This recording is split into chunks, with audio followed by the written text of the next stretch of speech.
Hi, and welcome back to Cooking with Corlan. Oh my goodness, didn't that cook up nice? Woohoo-wee!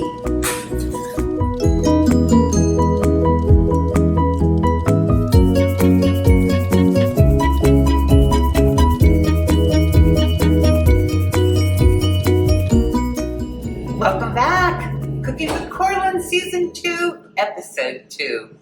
Today we're going to make chicken enchilada casserole. Also, I'm going to show you how to do the vegetarian version. All right, so first let's make our own enchilada sauce. I enjoy homemade enchilada sauce because I can control the heat and flavors, and besides, homemade's better.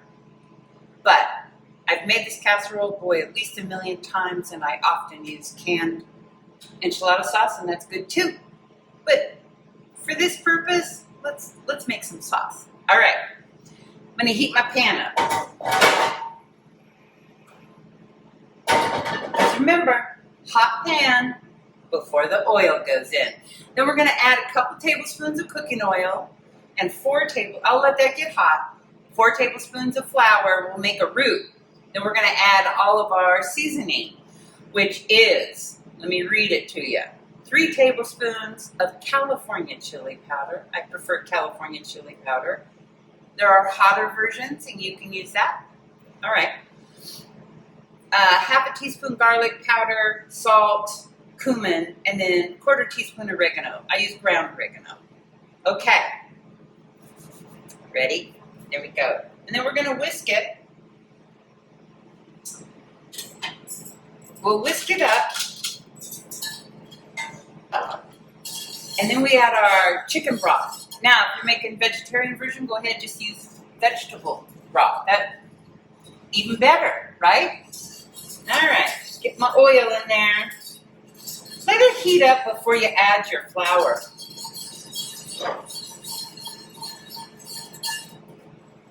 Try to be patient with the oil and meat. Okay. All right, sprinkle that in, make a little roux. And every cuisine out there has some form of wonderful roux making.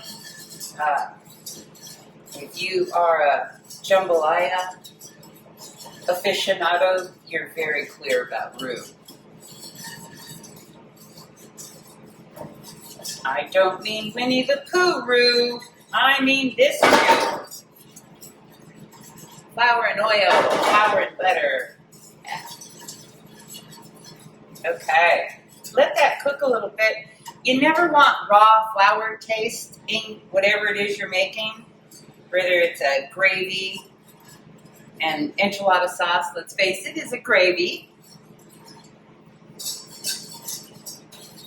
All right, let's sprinkle in our yummy. Oh boy, that's so beautiful. Spices. All right, now you're gonna go, oh no, it's clumping all up. Okay. It's a little bit scary. Just let it cook a little bit, you're okay. Because the magic is gonna happen here. Just a minute. I sure appreciated everybody's comments last week. I had so much fun being with you. Oh man. Thank you for watching. I hope you enjoyed your minestrone soup too. I know that I did. All right, so here we're at. I've just let it cook a little bit. Get out some of that raw taste. Now the magic, right? We just add our broth. 2 cups.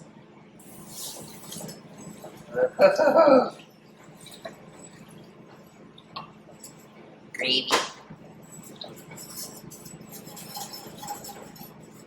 Now as that starts to cook, we're just going to keep a whisk on it.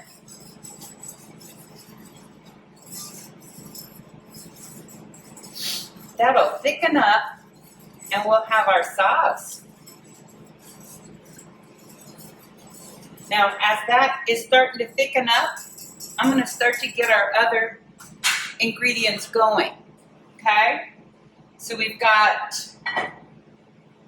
my frying pan over here, right? And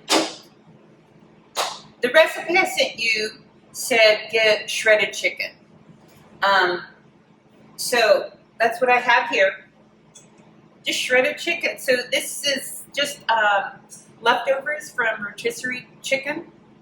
Got it right here. Making a 9x13 pan. I've got 4 cups in here. You can always cut anything in half. That'd be like an 8x8 pan.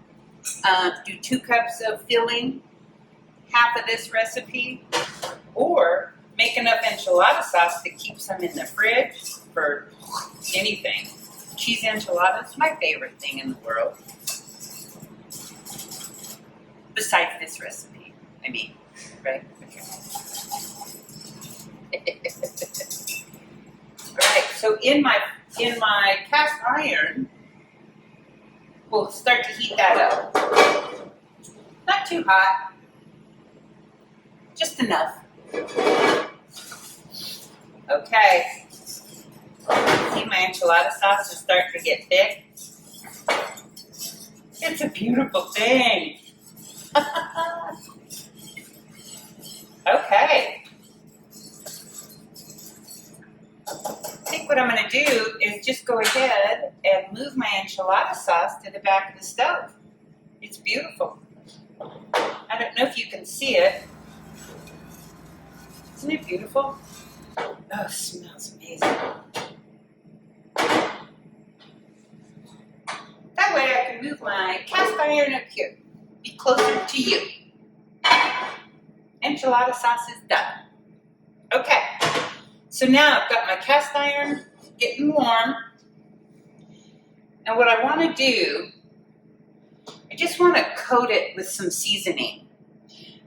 Technically, you wouldn't have to for this recipe. You could just go straight from the grocery store or shredded chicken that you baked right into your casserole. I'm a firm believer in layering flavors. I just think everything's better if you just start layering in. Anyway, more opportunity for love in there. That's how I see it. Okay. Pan's getting hot. I'm going to add a little bit of olive oil.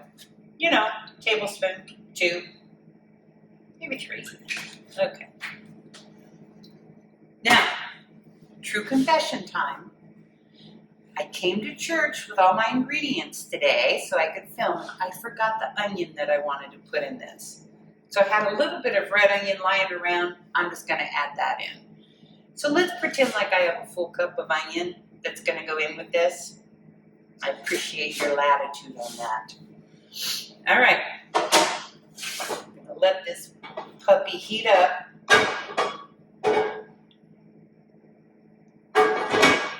Now, one of the nice things about this recipe is it calls for just packaged taco seasoning to go in here, which I have here. But you can make up your own. You know, you can do something very similar to your enchilada sauce, or even throw a little bit of enchilada sauce in with it, and you're good. It's all just flavor. Give yourself some latitude, the latitude you're giving me today. Okay, I've got my chicken in there, and today we're using a little bit of red onion. Because sometimes you just use what you have, right? Let's get this all going. Again, softly pretty. So once this starts to go, here's what we do. We just sprinkle in our taco seasoning and, you know, play it by ear. About a half a cup of water.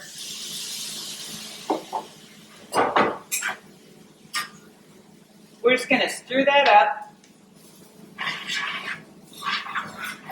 You know, too, if you don't want to use water, you want to add more flavor, just grab a little bit of your broth you have lying around.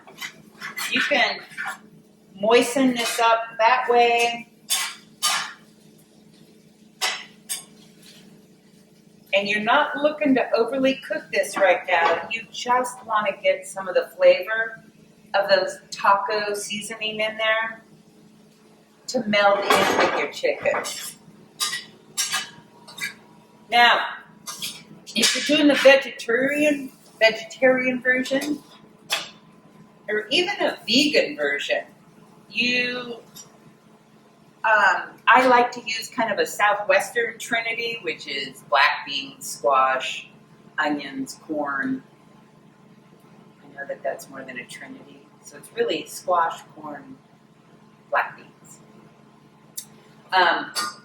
And I saute it just like I'm doing this. A little bit of taco seasoning, and so you have your filling. You could also add black beans to this, or corn, or whatever you wanted. Again, most importantly, when you make dishes like this, use what you have. Use what your family loves, right? This could be ground meat. This could be turkey or beef, or I haven't made it with fish, but that's what your family loves. All right, so now I've got all my ingredients ready. Let's put it all together.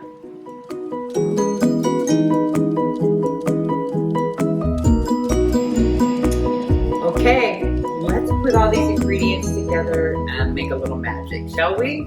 All right, what I've done with my 9x13 casserole pan is I went ahead and greased it, sprayed it. And that's important because you're going to just have tortillas in the bottom. And this sauce will burn. So, yeah. All right, double layer of tortillas in here. And I'll show you real quick what that really means.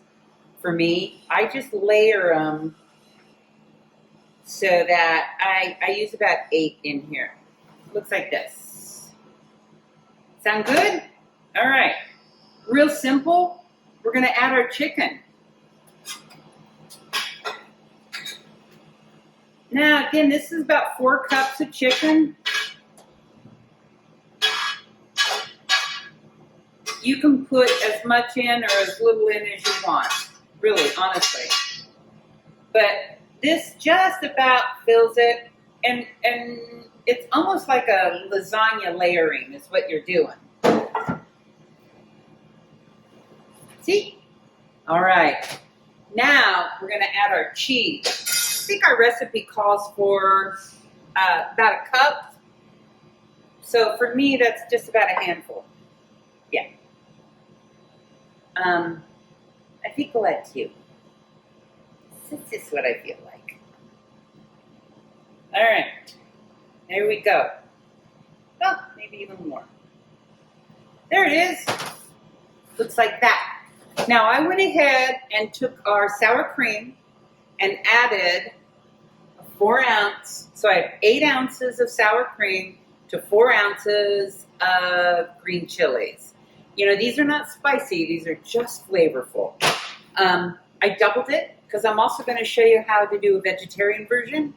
All right, so I'm going to use about half of this. And now I just lay this right over the top. And it doesn't spread as easy as you might hope. Don't worry about it. It all melts together when we start cooking. Okay, that's what that looks like. This dish, I have to tell you, I could probably make it in my sleep because we have done this for Hope for Home and for our students when we do ULV night. And so I don't know how many hundreds of trays we have made of this casserole. And it's a favorite. Okay, now we're going to take that beautiful enchilada sauce that we made earlier. And let's measure. That's not quite a cup. We're going to use just about a cup in here so far, right? Now we add our last layer of tortillas. Now, one of the things I do like to do, because this is a huge casserole, is I divide it up in 8x8s. So sometimes I just make a couple of 8x8s. I freeze one or I share one with a neighbor. That's my favorite, is when I share one with a neighbor or coworker or any other friend. Or even somebody you'd like to know. Share this recipe with. All right, now the remainder of our sauce goes right over the top.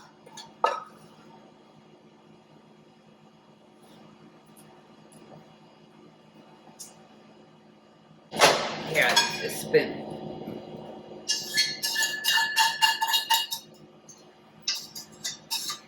Now, I like to cook this without cheese on top for about 20 minutes. You know, everything in here really is cooked. But the longer you can let it be in a 350 oven for a while, I think you should let it go ahead and cook. But that's it. See how that looks? All right. I'm going to go ahead and set this aside because I'd like for you to see this. This is the black bean, squash, and corn filling that I made earlier. So, same. Here's a half pan. I'm going to add my double layer of tortillas, which is 4 in this case. It was 8 in there. Real simple. Now, if I was doing a vegan version, I would have to use an imitation cheese. You want something in there to hold it all together. But to be honest with you, you could just heat up tortillas and put this filling in. Have yourself a veggie taco. Would be beautiful. And you would skip the sour cream part, right? But don't skip or take a chili part. That's really a lot of the flavor. But vegetarian version, we're okay. Oh. And of course, what I managed to do is do those backwards, which I do sometimes. But you won't hold it against me, I don't think. Let's try a different cheese. This is a blend.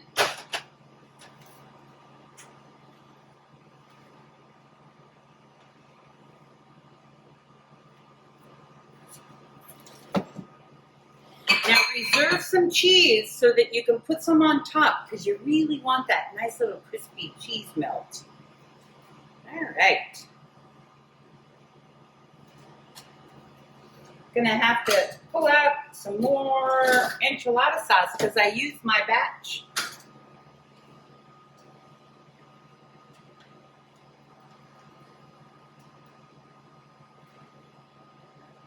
This is cold.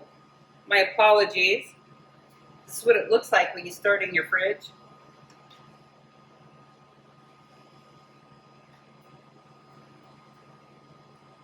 It all works out well. All right. Last layer. This is looking really good to me. You know, there's some wonderful products on the market too if you want that kind of flavor of meat in a product that is still vegan.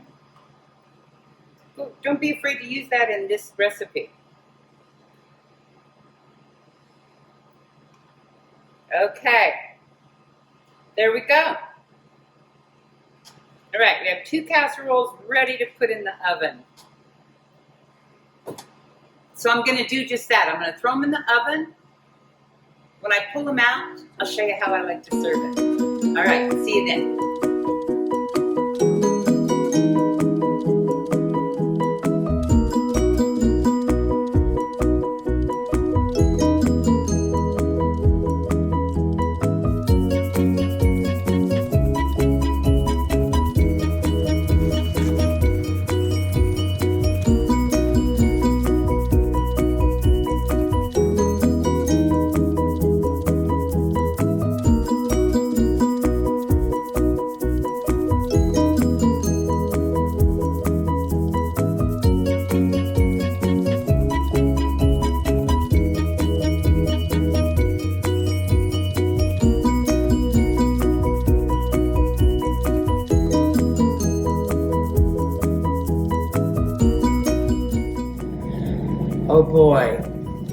what we've got.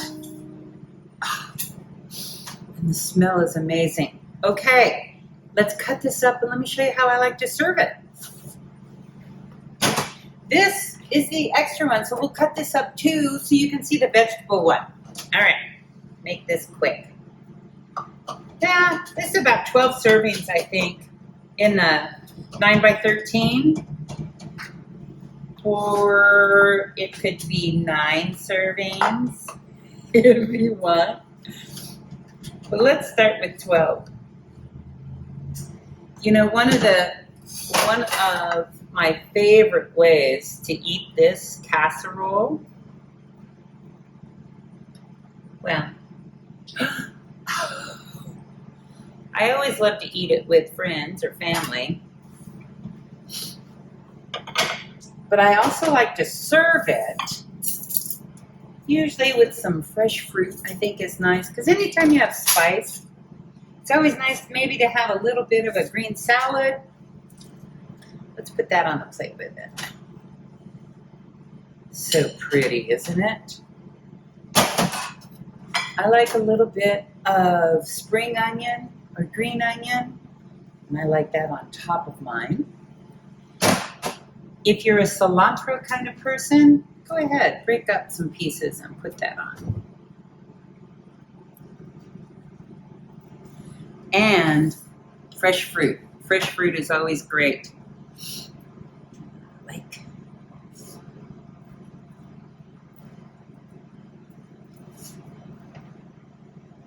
So, here's what I want to ask you. Wouldn't you love to sit down and eat that? I will.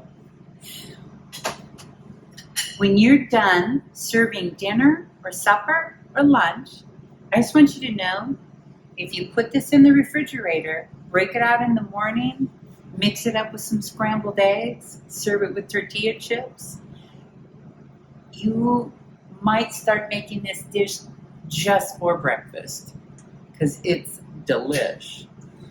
All right, until next time, and I hope to see you next week to make a strata or a savory bread pudding, maybe for Mother's Day.